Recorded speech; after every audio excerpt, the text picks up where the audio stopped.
Listen to that acoustic. Yes.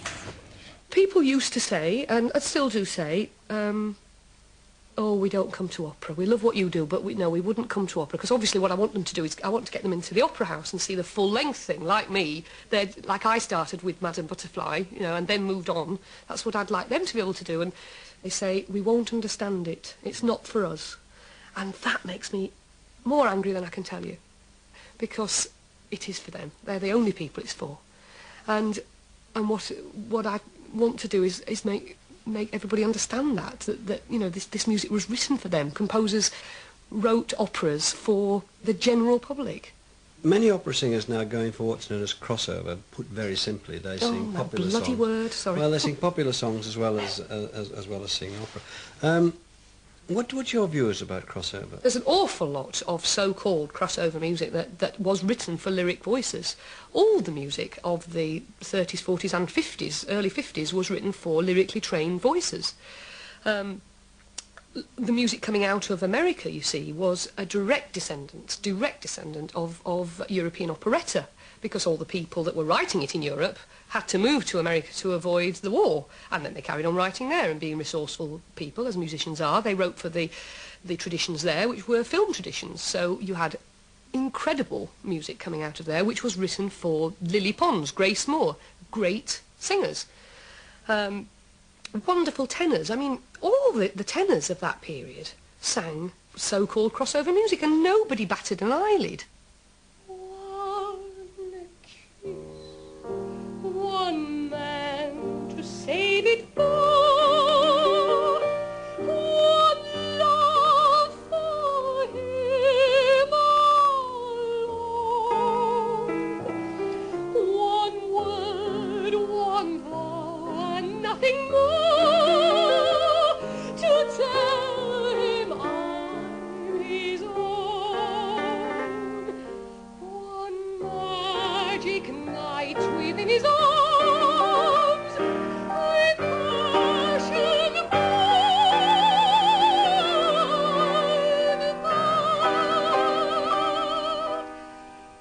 and all my life I love only one man, and no other man in the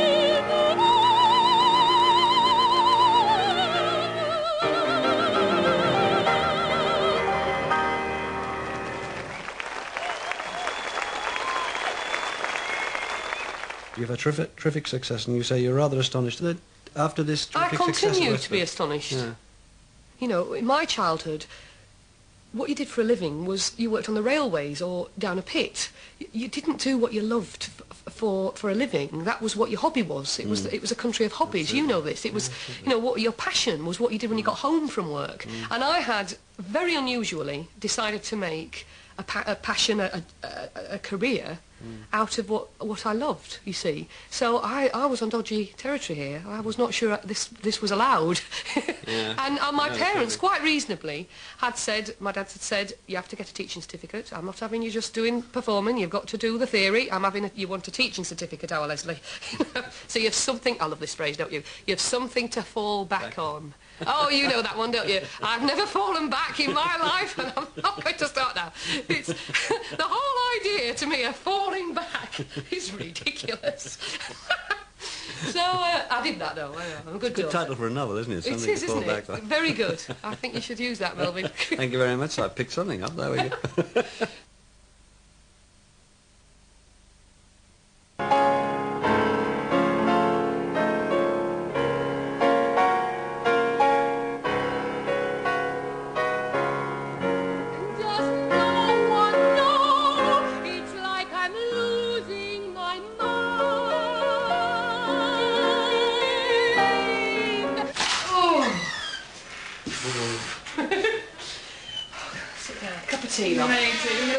She's very unselfish as a performer. What a night. What time is it? After midnight? midnight, darling. Yeah. Oh, what a daft time to be doing a concert. She's singing tonight and has another performance tomorrow night. She will give everything she's got tonight. She will never for a minute think, oh, well, I've got to save this now because I've got tomorrow too. Because I've done 3 recitals in a week, plus a big lunch, plus a load of other stuff. But I think of all the concerts I've done this week, this last one has been the most exhausting. All afternoon doing every little chore, the thought of you stays bright.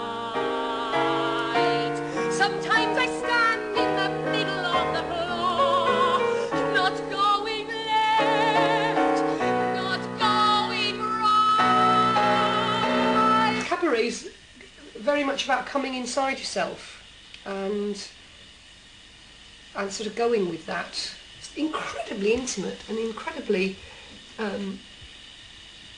exposed and powerful. I dim the lights to think about you, spend sleepless nights to think about you. You said you loved me. Oh, were you just being kind? I don't know how cabaret singers do it every night though. I think it's just exhausting. It's just... Or am I losing